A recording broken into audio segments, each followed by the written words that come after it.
श्री गणेशाय नमः। श्री सीतारामाभ्यां नमः। श्री हनुमते नमः।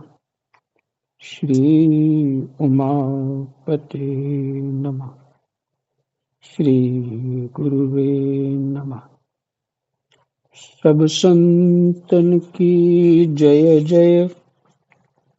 जय जय सीताराम।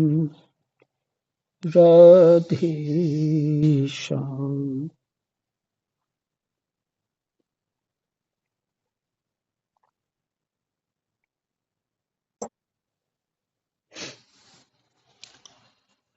एकादश स्कंद 20वां अध्याय, जिसका प्रसंग है ज्ञान योग, कर्म योग और भक्ति योग।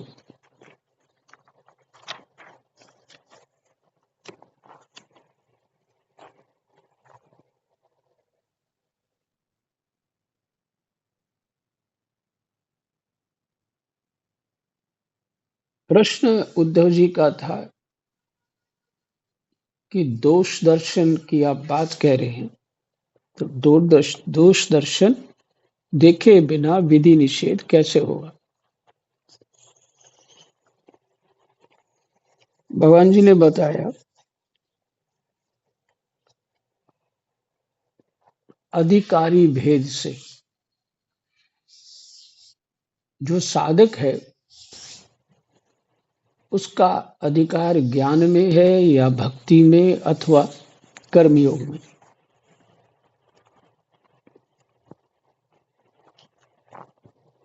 ये देखकर के ही बात कही जाती है। ये बात गुण दोष ना देखना, ये उद्धव जी से कहा। वो ज्ञानी भी हैं और भक्त भी हैं, तत्व प्राप्ति हो चुकी है उनको, फिर भी उन्होंने प्रश्न किया। वो प्रश्न तो जगत के कल्याण के लिए है।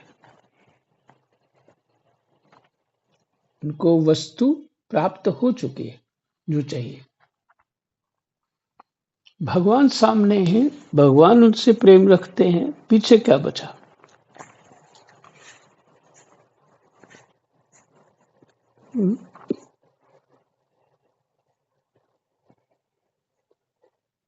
इसलिए वो प्रश्न ही जगत के लिए है उद्धव जी का। तो यहाँ पे दोष दर्शन ना करना ही उत्तम है, गुण दोष देखते रहना ही उत्तम साधक के लिए उचित नहीं है, जैसे उद्धव जी की स्थिति है। देखिए, बड़ी स्पष्ट बात है कि गुण दोष देखते रहे तो बुद्धि संसार में लगी रही।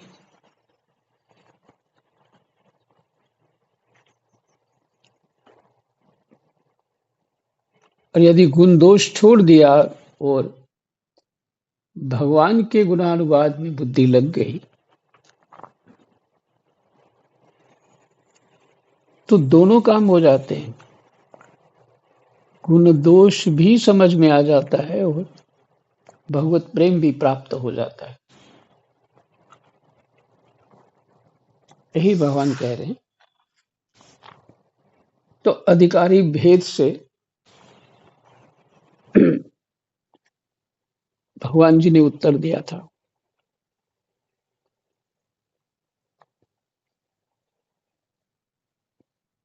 तो उत्तम साधक के लिए उसको ये कहना कि गुण दोष देखना ही ठीक नहीं है, ये उचित है।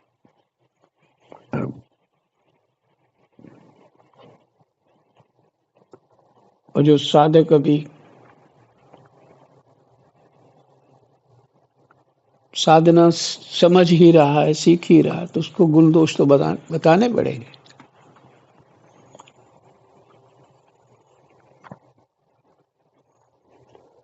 कृष्णाय वासुदेवाय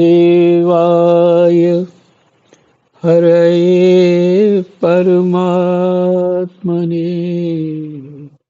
प्रणतः क्लेशनाशाय गोविन्दाय नमो नमः।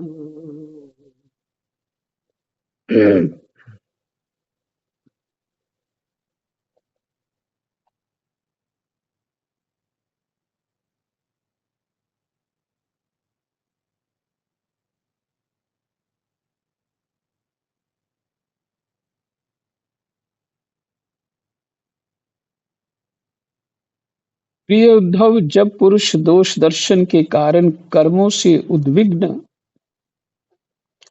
और विरक्त हो जाए,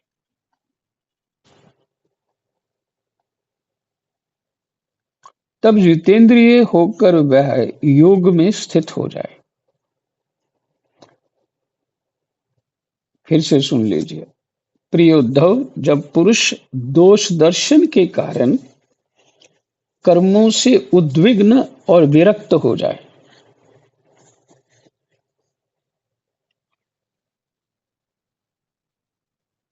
देखिए, एक सज्जन कह रहे थे कर्म से परमात्मा की प्राप्ति हो जाती है। बहुत सारे लोग कहते हैं कर्म से भगवान की प्राप्ति होती है, पर अभी तक जो शास्त्र में मुझे समझ में आया वो ये है, कर्म से भगवत प्राप्ति नहीं होती,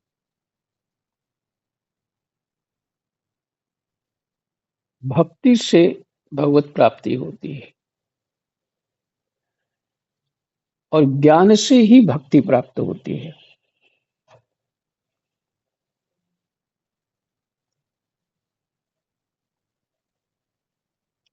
ये भागवत जी के पाठ हैं। आपने बीच में से ये बात सभी आई थी, हो सकता आप लोगों का उधर ध्यान नहीं गया हो।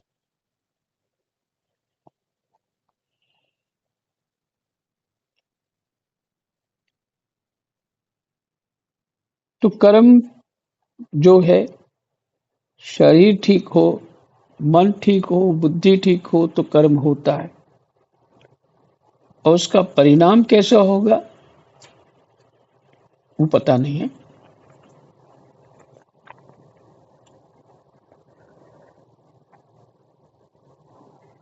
अभी तक जो लोग अच्छी अवस्था के हो चुके हैं उनको तो पता ही है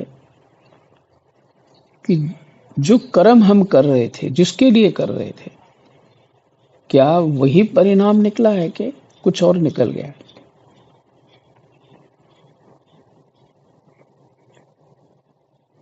तो वैसा तो परिणाम नहीं निकला। मैक्सिमम 99% ऐसा होता है। जिसके लिए वो कर्म कर रहे होते हैं, उनको जो उस वो सुख देना चाहते हैं अथवा उनसे कुछ चाहते हैं सेवा करके, वो प्राप्त नहीं होता। 99% ये है। ये इसलिए बोला कि कर्म फल जो है वो हमारे अधीन नहीं है। एक तो ये कारण, और जब विवेक जागृत होता है कि कर्म करते करते कितना कर्म करेंगे हम, और चित्त तब कर्मों से उद्विग्न हो जाता है, नहीं करने की इच्छा होती है, तो भगवान कहते हैं तब विरक्त हो जाए, सब छोड़ दे। इसी के लिए तो कर्म करवा रहे थे कि इन कर्मों से तुम उब के छोड़ दो। तो फिर तब जितेंद्रिय होकर वह योग में स्थित हो जाए।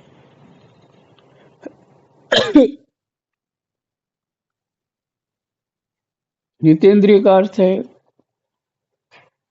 कर्म तो छोड़ दिए, फिर भी चटपटा खाने की या कैसे न कैसे वस्तुएं प्राप्त हों।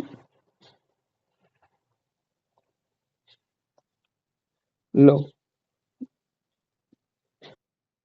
जी, रिकॉर्डिंग शुरू करो।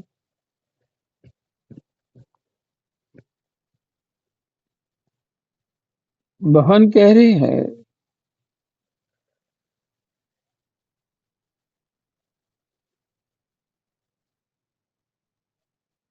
जब पुरुष दोष दर्शन के कारण कर्मों से उद्विग्न और विरक्त हो जाए, तब जितेंद्रिय होकर वह योग में स्थित हो जाए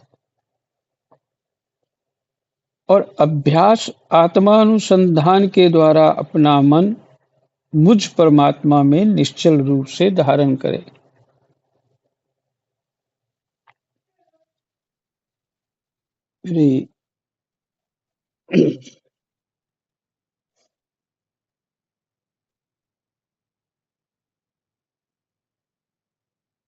तब जितेंद्रिय होकर वह योग में स्थित हो जाए। अभ्यास आत्मानुसंधान के द्वारा अपना मन मुझ परमात्मा में निश्चल रूप से धारण करे।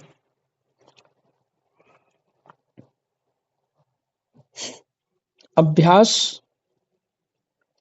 और आत्मानुसंधान के द्वारा अपना मन मुझ परमात्मा में निश्चल रूप से धारण करे।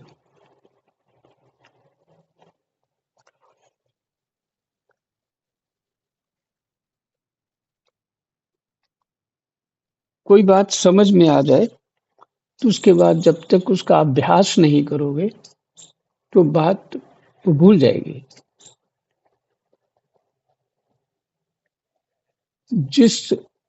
जिसका भी अभ्यास करोगे वही याद रहेगी।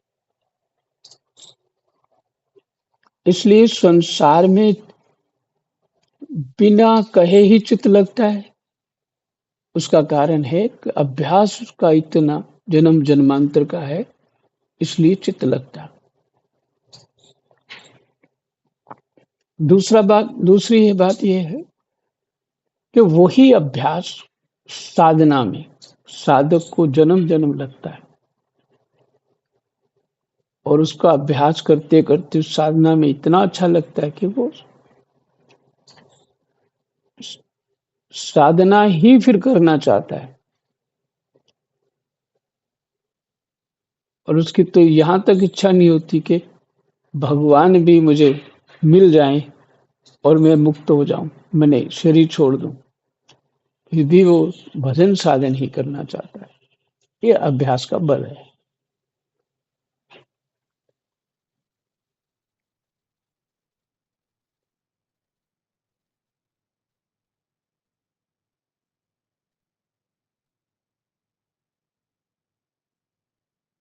काकभुषुंड इत्यादि 27 महाकल्पों से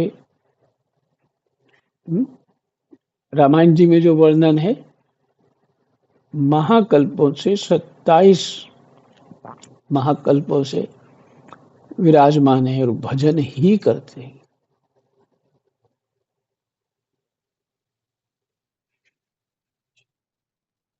ये है भजन का बल। अभ्यास एक अनिवार्य वस्तु वो है सबके लिए। अभ्यास नहीं करेंगे तो सब छूट जाएगा। ब्रह्मा इसी बात से डरते हैं कि मेरा चित्त इधर उधर कर्मों में लगा रहता है और फिर वो भजन करते रहते हैं और भगवान से तप करके ही मांगा, प्रभु मेरा कर्मों में चित्त आसक्त ना हो जाए और जो वस्तु बनाऊं उसको मैं और मेरापन ना आ जाए। ये अभ्यास के कारण ऐसा होता है। और ये भगवान से जब वरदान मिला तभी उन्होंने ब्रह्मा पद स्वीकार करके और सृष्टि रचना आरंभ की।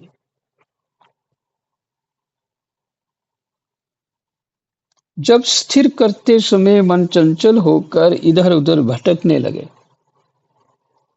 तब झटपट बड़ी सावधानी से उसे मनाकर, समझा बुझाकर, फुसलाकर अपने वश में कर ले। इंद्रियों और प्राणों को अपने वश में रखे।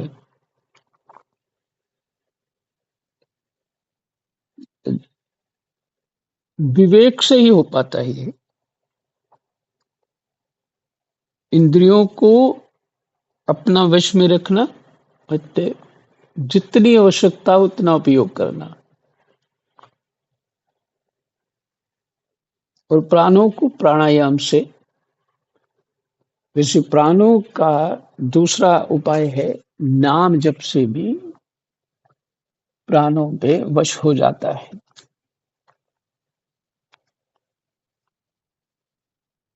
और मन को एक क्षण के लिए भी स्वतंत्र ना छोड़े। और हमारी सबकी समस्या क्या है? भजन तो करना ही है हमको, चलो अब इससे बातें कर लेते हैं, ये कर लेते हैं, वो कर लेते हैं, हमको तो समझ आ गया हम भजन ही करेंगे। अरे यार, भजन ही करेंगे, लेकिन जो मन को वहां छोड़ा, उसका थोड़ा सा अभ्यास किया हमने, अर्थात क्रिया करी, और उसके बाद वो चित्त में रहा। अब उसको छोड़ने के लिए, उसको शुद्ध करने के लिए अपने आप को, फिर भजन साधन वो तो करना ही है।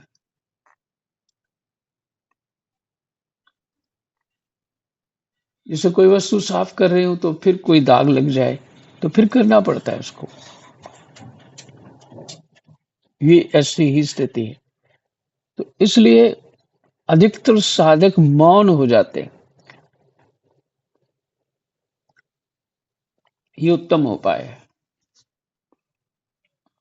किसी से कोई ना चर्चा करेगा उससे, और ना वो कुछ अन्यथा बोलेगा।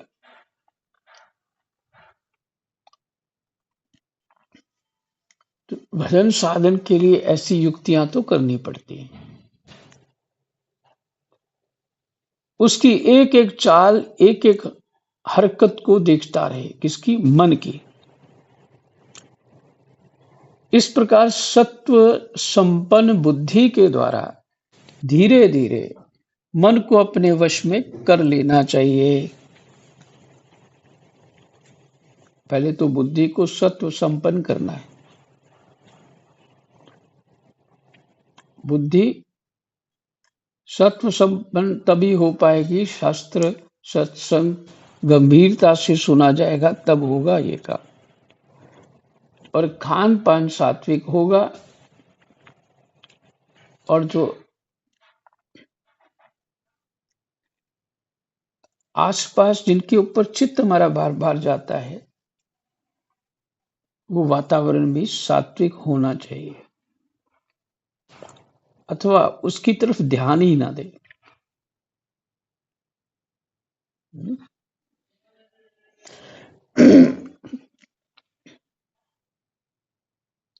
जो किसी महापुरुष का चिंतन करे, मन ही मन उसका संग करे,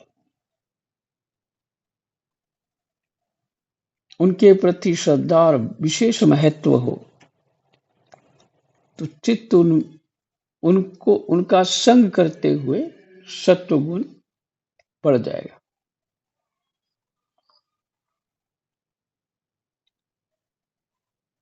जैसे सवार घोड़े को अपने वश में करते समय उसे अपने मनोभाव की पहचान कराना चाहता है, अपनी इच्छा के अनुसार उसे चलाना चाहता है, और बार बार फुसलाकर उसे अपने वश में कर लेता है, वैसे ही मन को फुसलाकर उसे मीठी मीठी बातें सुनाकर वश में कर लेना भी परम योग है।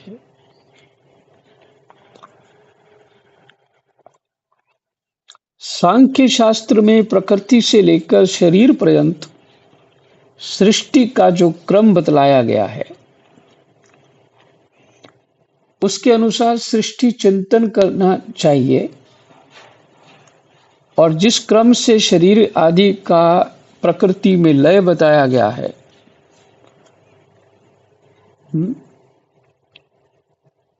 शरीर आदि का प्रकृति में लय बताया गया है, उस प्रकार लय चिंतन करना चाहिए।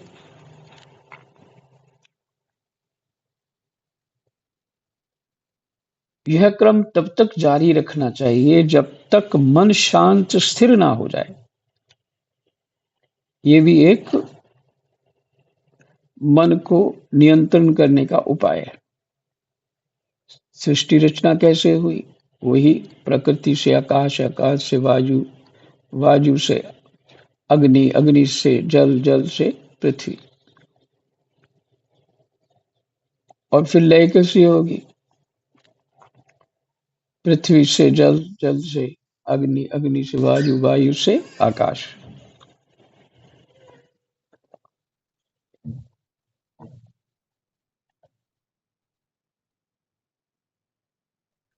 तो कैसे निर्माण हो रहा है? और एक ग्रंथ है, अभी नाम याद नहीं आ रहा उसका।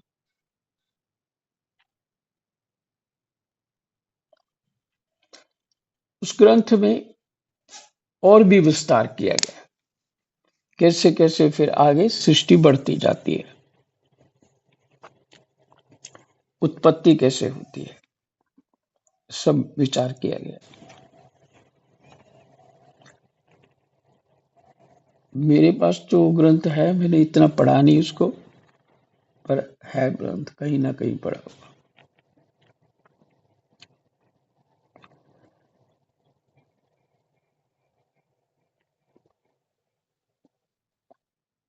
ये क्रम तब तक जारी रखना चाहिए जब तक मन शांत स्थिर ना हो जाए। जो पुरुष संसार से विरक्त हो गया है और जिसे संसार के पदार्थों में दुख बुद्धि हो गई है, वह अपने गुरुजनों के उपदेश को भलीभांति समझकर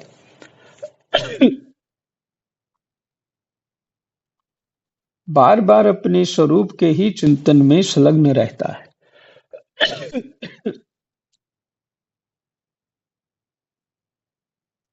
जो पुरुष विरक्त हो गया है, इसको वैराग्य प्राप्त हो गया है, चाहे वो घर में है चाहे बाहर है। घर से बाहर चले जाने से जो स्मृतियां हैं घर की, वो भूल जाती हैं धीरे धीरे, और उन्हीं को भुलाना है।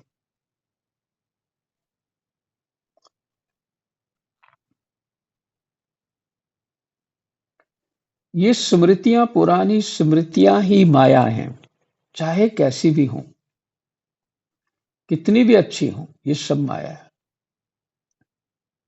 कितनी भी बुरी हो या कितनी अच्छी हो, सब माया है कुछ नहीं वहां। फिर स्वप्न को याद करने वाली बात है।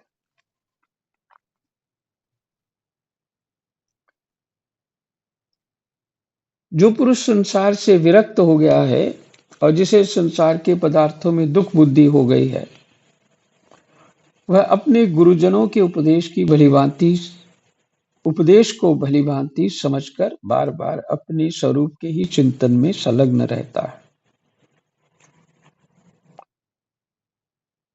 विरक्त का अर्थ किसी में भी आसक्ति नहीं है उसको।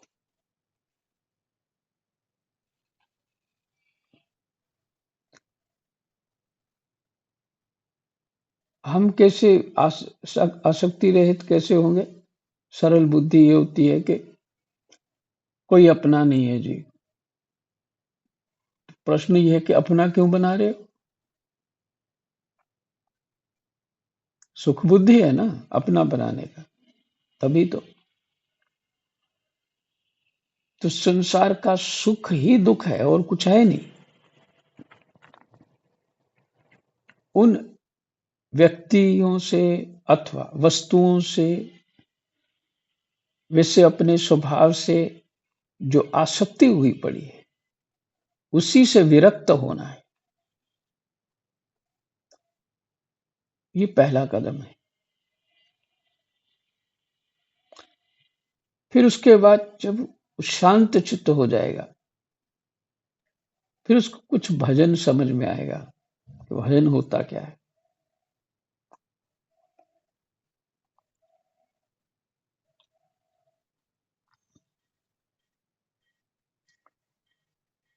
जिसे संसार के पदार्थों में दुख बुद्धि हो गई है, वह अपने गुरुजनों के उपदेश को भलीभांति समझकर बार बार अपने स्वरूप के ही चिंतन में संलग्न रहता है। इस अभ्यास से बहुत शीघ्र ही उसका मन अपनी वह चंचलता जो अनात्मा शरीर आदि में आत्म बुद्धि करने से हुई है। शरीर अनात्मा है, नश्वर है। अपने आप को वो शरीर मानता है, जो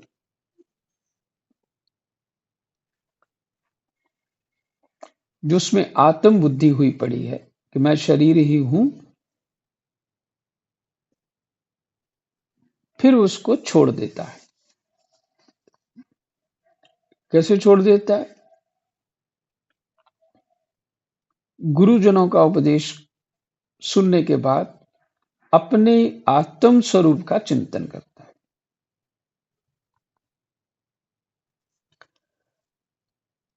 उसका मन अपनी वह चंचलता जो अनात्मा शरीर आदि में आत्म बुद्धि करने से हुई है, छोड़ देता है।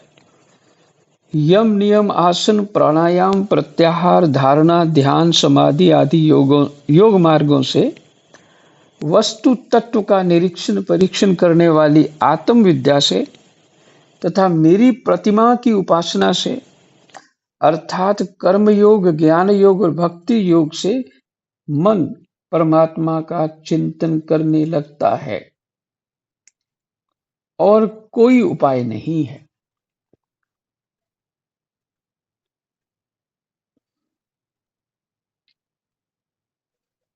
और कोई उपाय नहीं है।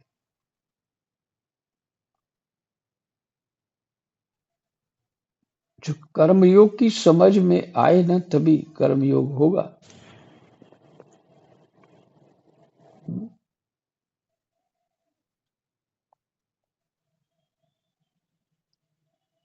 कर्मयोग सरल शब्द ये ऐसे केवल ये शास्त्र की आज्ञा है,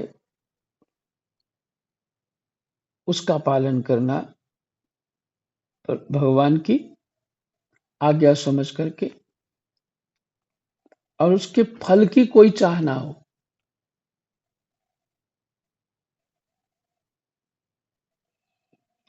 अगर इच्छा हो भी तो यही मांगे, प्रभु अपनी भक्ति दीजिए, अपना ज्ञान दीजिए, तो ये कर्म योग हो सकता है।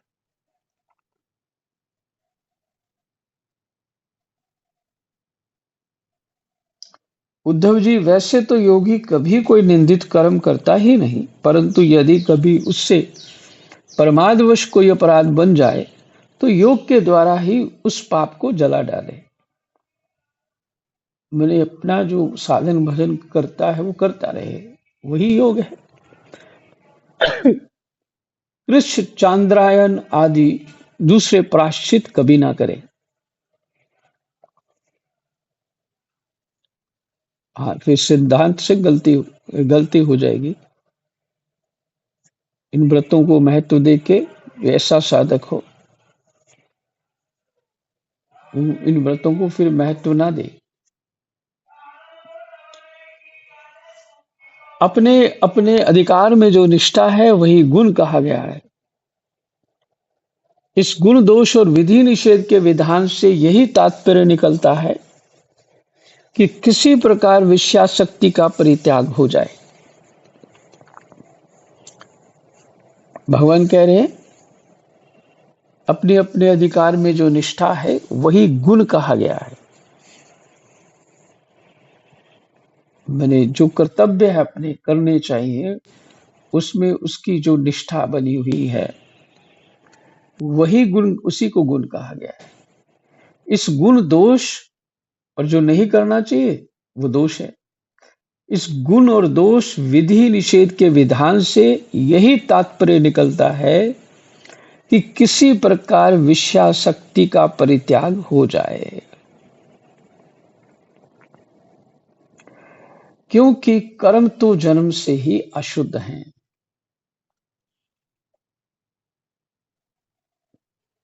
इसलिए कोई कहीं कर्मों से भगवत प्राप्ति हो जाए, नहीं। कर्म योग होने से भगवत प्राप्ति तो संभव नहीं, परंतु ये होगा, योग हमको वहां तक पहुंचाता है। सिर्फ इतनी बात है, कोई भी योग हो। शास्त्र का तात्पर्य उनका नियंत्रित नहीं, ऊपर है। किसी किसी राम राम, किसी प्रकार विषयाशक्ति का परित्याग हो जाए, क्योंकि कर्म तो जन्म से ही अशुद्ध हैं, अनर्थ के मूल हैं। शास्त्र का तात्पर्य उनका नियंत्रण नियम ही है। कर्म करने से देह में आत्म बुद्धि हो जाती है, जो नहीं होनी चाहिए। शास्त्र का तात्पर्य उनका नियंत्रण नियम ही है। यहां तक हो सके प्रवृत्ति का संकोच ही करना चाहिए, कर्मों का संकोच ही करना चाहिए। जो साधक समस्त कर्मों से विरक्त हो गया है, उनमें दुख बुद्धि रखता हो, मेरी लीला कथा के प्रति श्रद्धालु हो, और यह भी जानता हो कि सभी भोग और भोग वासनाएं दुख रूप हैं।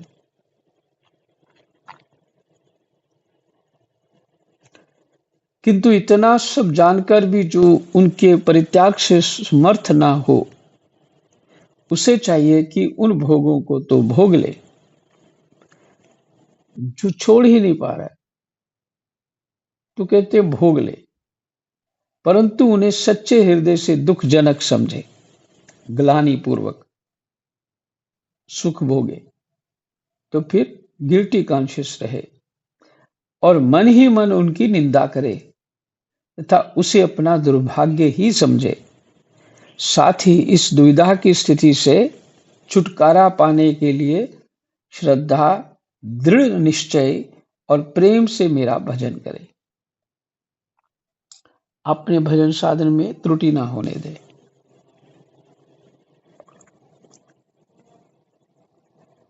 यही विश्राम करते हैं। थोड़ा थोड़ा पाठ ही ठीक है, समझ समझ के कर पाठ करना चाहिए। कृष्णाय वासुदेवाय हरे परमात्मने प्रणतः क्लेशनाशाय गोविंदाय नमो नमः।